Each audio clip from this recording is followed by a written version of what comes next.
waxoon naa la ca maam si da koy donn waaye wax naa la maam Yusufa Gueye mi defoon juróom-ñaari at ci géej gi génnaale jabaru junne maam Yusufa Gueye sëtam bii di soxna Nafi Gueye doon na lépp ci moom wàllu faj wàllu ñaan boo ko làmbee doo xool keneen fajkat yi xam nañu ko ñaankat yi xam nañ ko ndax fii ku wéet xam sa bopp soxna Nafi Gueye dangaa toog at yu bëri amoo doom ay na ci lool soxna Nafi Gueye rab def laa sonal soxna Nafi Gueye li mu mën ci wàllu faj bu ma ko doon lim fii la ñuy fanaan yow woo ko ci numéro téléphone bii bu la seetalee nag nga dégg daali di 77 090 61 07 mën nga ko woo appel normal mën nga ko woo appel WhatsApp.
di sànni xeer ci oto bi di ko dóor ba pare sànni si suuf man naa doon dawal oto bi.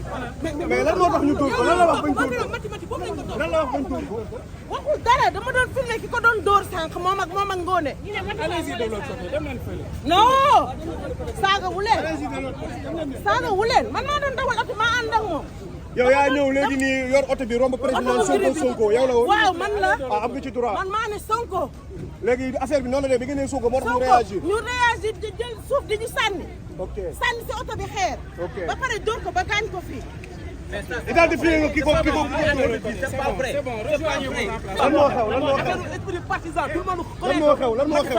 parce que la bokk mais c'est pas la peine mu ñëw di yàq loo xam ne audition wu police la c'est pas la peine dañu nekk responsable Macky Sall journaliste la il est bien formé c'est pas la peine que tey jii mu ñëw ba si ay nit mu ñëw tey jii dugg seen biir c'est pas normal il faut que moom mu jël ay devant problème bi moom mu ñëw ba si ñoom xam nga lan la leen wax mais kenn naa xam kan moo ko dóor ku leen ne ki ko dóor nekk ko si biir oto bi kan moo ko wax man xam naa Macky Sall bu baax a baax. ok na arrêté réew mi dafa nekk réew moo xam ne réew mi ñëpp bokkal nañ ko organiser ñu dem a liggéey réew mi c'est pas la peine que ñuy jël ay nit pour la liberté d'expression. C'est pas pour la liberté d'une personne, mais c'est pour la liberté des individus. Maintenant, pensons à ces 80 personnes-là. Parce que démocratie, nga falu, wara andi ce qu'on appelle une transformation systémique ne doit pas être une révolution régressive. Parce que ça, li fi ne c'est du Macky pire que Macky. déglul bu baax li mu la li fi ne nii c'est du Macky pire que Macky parce que nous sommes dans la régression progressive. La régression progressive signifie quoi? Un acteur politique qui joue sa carrière politique. dafa am acteur politique buy jouer carrière politique am à travers une élection législative. Ousmane Sonko est en train de jouer sa carrière politique. Qui ñi leen di tere réussir sa carrière politique, ce sont les acteurs politiques, ce sont les communicants, ce sont les chroniqueurs, ce sont les gens qui, la presse en général, les populations sénégalaises. Parce que tamit ñun ñëpp nañu d'accord ni Ousmane Sonko s'il perd les élections, il est mort politiquement. Voilà. Il va créer les conditions de sa victoire en emprisonnant ses principaux adversaires, en ciblant ses principaux adversaires pour arriver à sa fin. du leneen lu dul loolu bettuñu nag bettuñu parce que dans les pays où il y a une révolution régressive, ce qu'ils font c'est ce qu'on appelle le populisme pur et dur. loolu moo am Sénégal ñu bëgg ko loolu moo fi ne ñu bañ ko loolu moo fi ne une dictature douce mais qui finira par une dictature pure et dure. da nga bëgg wax Ousmane Sonko mooy commanditaire convocation yi da nga bëgg wax Ousmane Sonko mooy commanditaire. J'ai dit man awma lu may wax mais c'est des constats moi je peux pas dire hein.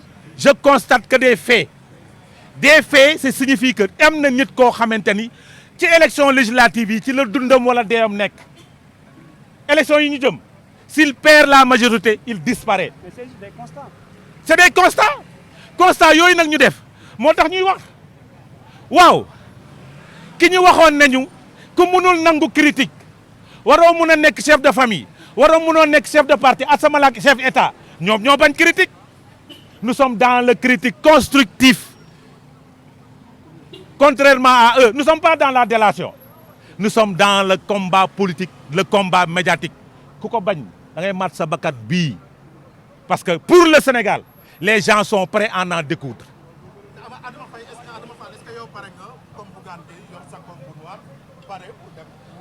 Pour votre information, ils sont venus dans mon bureau hier, 3 agents, 3. J'ai pas donné l'information à la presse parce que soxlo mako man duma yuuxu man duma woo ndaw maintenant la dëkk fii suñu ma convoqué woon fii nit du fi taxaw dañ fa ñëwoon pour lan.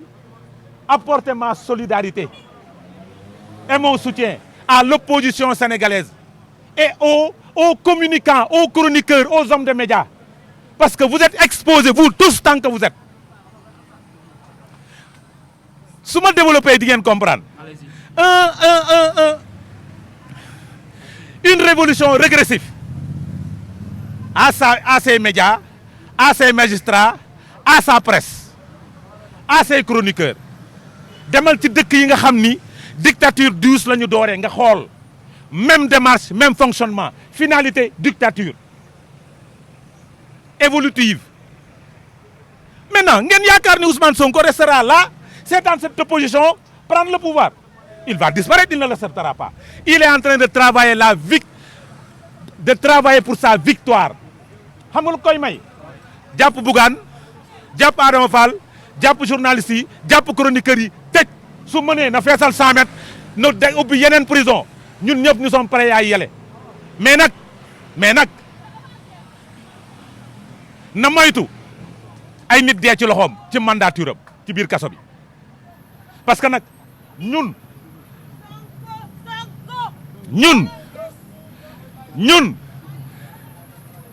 ragaluñu comme ni ko Bougane waxee ñun dañu dee di dox ñun waajal nañ suñu njaboot dama ne ñun tappetuñu ba suñ ñu woowee dañuy woo jeunesse bi ne leen génn leen.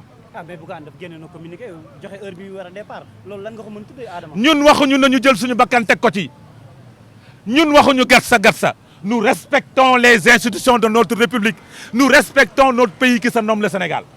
dañuy dem uyu ji ci jàkk ak teranga mais dinaa la wax leen am na ñoo ñi ngi laal de mi ngi laal am na ñoo xamante ni kenn du leen laal. sooru Bougane ci kanam lan nga ciy xaar. Sa libération immédiate. Sinon Bougane sera un otage politique. Dans le cas contraire. J'ai dit nous sommes boy man duñu menacer nag doomu dugal ay menaces dans le cas contraire nangam sangam dans le cas contraire ils perdent la majorité à l'élection présidentielle. Je te le dis. Ils sont dans la manipulation. Ils sont dans le wàccu li ñu lekkaat. Ils sont en train de donner beaucoup de millions aux maires pour qu'ils transhument.